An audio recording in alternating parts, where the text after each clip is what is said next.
Ici à Toulouse, plusieurs milliers de personnes s'étaient déplacées en fin d'après-midi. Malgré le froid, il semble qu'il y ait de plus en plus de monde en descendant dans le sud. Brive, Toulouse, on se rapproche de l'Espagne. Il paraît qu'à Barcelone, on nous attend avec une grande réception. Alors j'attends de voir ça.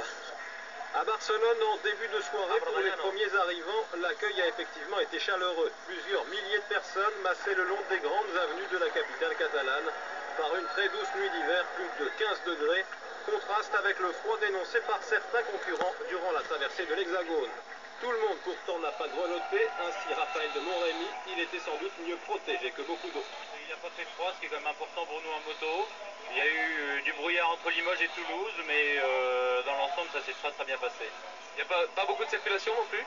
Non, pas beaucoup de circulation et pas beaucoup de monde en France. Par contre, l'arrivée à Barcelone est toujours assez formidable parce qu'il y a environ 500 000 personnes dans les rues qui sont absolument passionnés par le Dakar, qui connaissent nos numéros et tout, et c'est vraiment extraordinaire. Tu as mis environ 13 heures pour descendre de Paris pour effectuer ces 1160 km, c'est une bonne moyenne? Oui, enfin c'est pas du tout un exploit parce qu'il n'y a pas d'exploit à faire aujourd'hui. Moi personnellement je préfère rouler de jour et c'est tellement embêtant que le plus vite c'est passé, le mieux c'est. Si certaines vedettes, Rayet ou Zaniroli par exemple, sont arrivées peu après 20 heures, bon nombre d'engagés sont encore sur la route. Pour eux, la nuit sera courte avant le prologue de 6 km demain matin.